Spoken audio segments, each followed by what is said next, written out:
Morgan Rogers has signed for Chelsea. Huge deal, one of the biggest deals of the window, probably the biggest. The way it unfolded, the drama, the Ornstein bomber, fam, the way it dropped. No one saw it coming. Everyone was moving like Stevie Wonder. We couldn't see a single thing. Everyone thought it was a foregone conclusion. Rogers to Arsenal. I made whole videos on TikTok about it at tenztalks. Go and follow. I was talking about Rogers. You know, it looks like he's going to go to Arsenal. And I've done a video that's gone out this morning, which will be out on the TikTok if you want to go over there, about my previous takes about Rogers. I've said a lot of things about his potential move to Chelsea when it was a proposed kind of thing during the season. I said, I'm not the most fond of this move. And when it was linked to Arsenal, I said, I'm not the most fond of this move for them, specifically because they have Eberechi Eze, who I think is a Rogers mold kind of player. Some people could say he's better. I actually do think maybe he is a little bit better. I think he has more to his game. I think he has a wider skill set.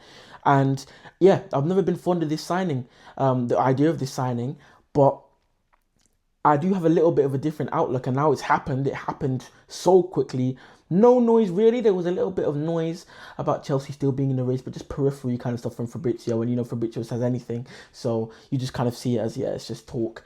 And Arsenal going for him, and it looks like Arsenal are going all in, as Rogers, as Fabrizio said, their number one target. And their number one target chose to go to Chelsea Football Club in 10th place. Brexit FC, fam, at no Europe, bruv, over European Union Arsenal, fam. Champions League final Arsenal. Premier League winning Arsenal.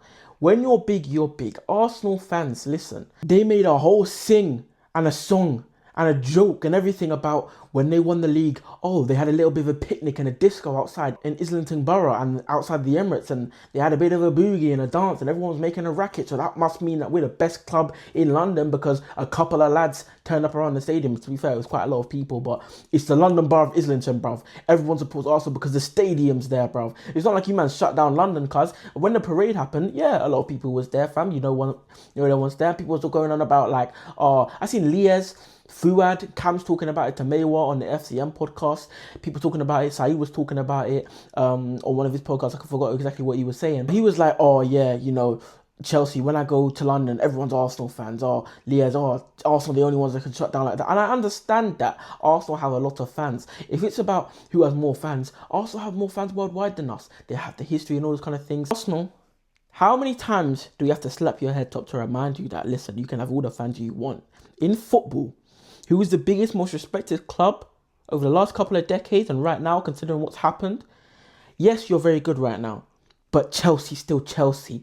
R9 said it, fam, last year. Chelsea will always be Chelsea. It's true, fam. He's right. He's correct. Blood. I'm telling you, fam. Chelsea has a certain aura. I'm not glazing. Man are going to say, oh, yeah, whatever. I'm being serious, bruv. Chelsea have a certain kind of... You look at record sheets. You look at stat sheets. You look at trophies. You always find Chelsea's name there somewhere. Someone that's not been beaten for a certain number of time. A title decider. Even if we're not going to win a title, we'll be involved. We just have that about us. Yes, Arsenal have the culture and all them kind of thing there.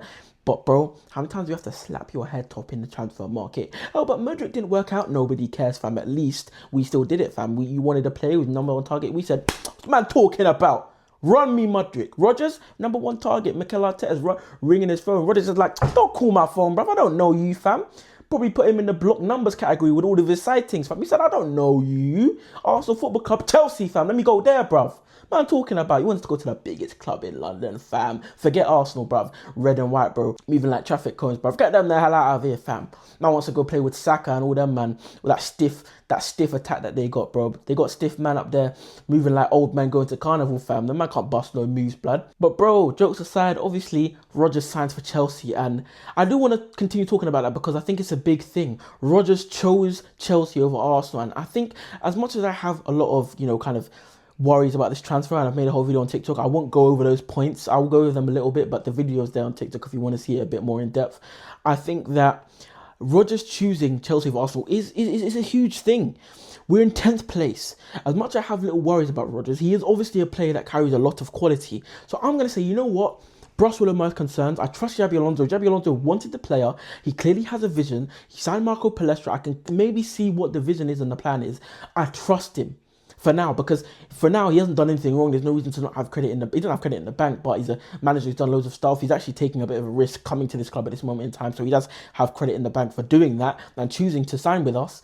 And Rodgers as well is going to get that from me, because we're 10th place, we're not in Europe. We could have really struggled to attract superstar talent, but it just shows you that Chelsea's still Chelsea and Xabi Alonso is Xabi Alonso. We can still get big players. Unfortunately, I'm not sure if, we probably could have tried to go for Barcola, but choosing Rodgers over Barcola or Morgan Gibbs-White or Ibrahim Mazza, for me, that may be a bit of a interesting choice. Like kind of you guys that I've said, I really wanted for that interior. But Morgan Rodgers was, of course, an option. And I want to talk a bit about Morgan Rodgers as a player himself. So, as I said, my assessment of Rodgers, right, and data metric-wise as well from what I see.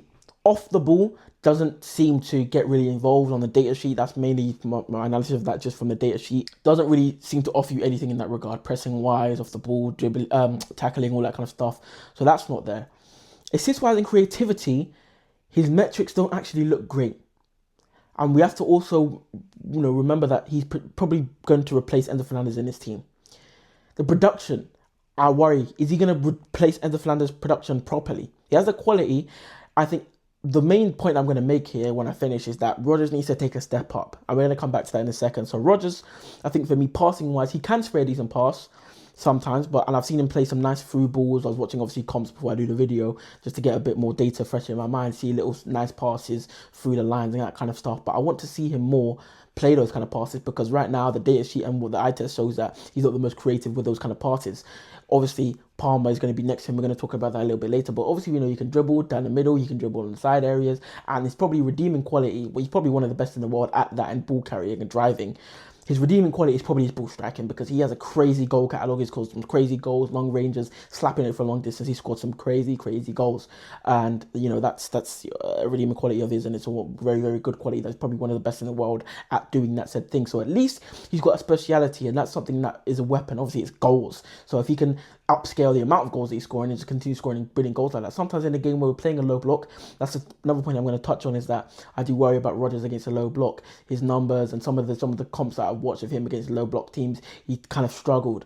And I've heard that he struggles a lot sometimes against those low blocks. He's not always the best. And Villa, a bit of a more transitional side, he may be thriving now, and we will do well in transition. But for the last however many seasons, we've been trying to play this possession football, playing out of the back, when actually our players and our system suits, not our system, sorry, our players and our squad suit playing transition football. Signing Rodgers kind of taps in more into that, but it depends the rest of the times we're going to make the midfield signing, the centre-backs pairing, and what the plan is from Xabi Alonso. But for me, I think Rodgers, as I said, I've gone over him as a player. That's really all there is to him for me. I think he just needs to up his playmaking. I think he's going to need to be a lot more consistent, because he's inconsistent sometimes. He's going to have to show up in the big games. I want him to be that guy. He sometimes is that guy for Villa. He's a very big game kind of player, I guess. And yeah, Rodgers I see as being a decent signing, I guess. I think he suits us quite well. I think it would be a good signing. But obviously, the £117 million fee is probably not even worth talking about, because we just know everyone knows it's an overpay. Nothing he would do will probably make it be, unless he's incredible, like world class. So you'll have to see. And obviously he's going to get judged by the fee, but for Chelsea fans, we should just, it's worth talking. To be honest, I was going to say we shouldn't really pay attention to the fee, but in the position we are as a club where this ownership is under scrutiny, the management of finances, which they've got so wrong so many times, it should be paid attention to. So if this transfer, flops, we have to say, listen, you spent 120 M's on this guy, but Xabi Alonso seems like he did ask for him, and he did call for him, and I think Rodgers chose us because the attacking plan, and, maybe he didn't mess with what's going on at Arsenal attacking-wise, and, Cole Palmer was over here, and there was a plan and there was a project that got him interested, and that is promising. That there was a project, and Xabi Alonso made him choose us over Arsenal Football Club. So, yeah, and I just think the fit of Rodgers and the vision that I think he's going to have with him here is that Rodgers, obviously, we've talked about what he's good at.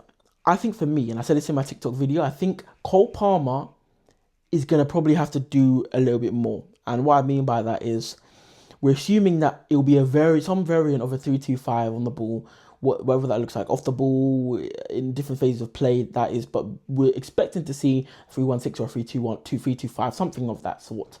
The midfield, I'm going to leave that for a separate video. I'm not going to touch on that. I know that we need to make changes to that 3-2 base that we've got. But we're assuming that right now, the winger on either side will be either Kendo, Estevao, maybe Neto or Gittins or whoever stays. and then Palestra probably be on the other side, and Reece James will be in the centre back three, and the 2 10s, it looks like, will be Rodgers and Palmer. Maybe Palmer Rodgers can play off the left, depending if it's a 4-3-1 that goes into a 3-2-5. Who knows? And another guy's in the middle. Who knows if Enzo Fernandez is still here? I don't know. Striker will be Joao Pedro. That three down the middle can generate a lot of football. Those are guys with quality. So it looks like one of the best front threes in the league quality-wise, and one of the front threes that it has quality to help you win games, which is good, especially with Kenda, maybe, if he lives up to his potential, Esteval the same, and then Palestra either side. That looks like a real promising strike force. However, the twin 10s, I feel like we have to get the balance right. And I feel like maybe, as much as I have concerns about Rodgers, maybe it can balance quite well. Palmer has tried to become, over the last couple of years, this goal hunting, kind of addicted to the limelight. I don't want to character assassinate him, but it seems like he's always trying to be that goal scoring player. I remember the second half of 24-25, he was getting a lot of criticism when all he was doing was just creating and playmaking, and they were like, people were like, oh, where's Cole Palmer? I thought he was still doing decently well because he was just being a bit more of a midfielder. I think Palmer being a bit more of a creator, all actions kind of player that we saw, but maybe, letting go of some of the goals and, hunting, because you've got Joao Pedro up there, and Rodgers, who's going to be, I think, maybe a final action player, guy that gets you goals and assists and impact on that kind of, in that kind of way. I think of Palmer is just linking up well in that triangle and creating for Joao Pedro and creating for Morgan Rodgers, creating goals, good shots for those guys. I think, because Rodgers sometimes seems to struggle to find good shots for himself and others, if Palmer can take that and run with it, then we may be in business, So expectations-wise, that's a £170 million player. I'm not going to put a number on GA, but you expect him to impact games on the offensive side of the ball, to get better at pressing, to improve his playmaking, and link up well with Palmer, and link up well and find himself, on the half turn, getting those balls punched into him, taking it on the half turn, and maybe 1-2s, find a shot and score often, and be that kind of guy. I'm really looking at him as just a goal getter, because maybe I've completely read his profile. Let me know what you think in the comments. But for me, that is the Morgan Rodgers signing, and it's very exciting. As much as I'm not the biggest fan of the player, he's exciting. I do like the player, but I always worry about the fit and some things that I see as holes in his game. I think you need to make sure everything else is right to add a Rodgers player. I almost look at him as a bit of a luxury player, and for a luxury player, does he have that quality to, the things that you're going to have to do to kind of help him in a team? So very interesting, a huge deal, a bomber that dropped. And it's crazy. It's ambitious from Chelsea. It's a lot of money's dropped on Morgan Rodgers. What else are we going to do in transfer window? It's going to be very interesting. But we finally got moving. Does this mean Enzo Fernandez leaving? For me, I think Chelsea are quite confident that they're going to move Enzo Fernandez, because I don't think they're going to run a Caicedo Enzo pivot, because maybe the three at the back would help if that was to be the case. But I just don't like that. To be honest, I just wouldn't like that with Rodgers and Palmer in front. Caicedo would probably break both of his knees. Touch wood, I don't want him to do that, God willing. But, if he's have to carry all that defensive load, flipping out, that's going to be peak for him. So we're going to see Morgan Rodgers, what it's going to be like. Hopefully he bangs. Hopefully we win the whole flipping league. Yeah, big up the Chelsea. Big up everyone for watching. Drop a like and a subscribe. Morgan Rodgers, bro, you are Chelsea, fam. Come on, son.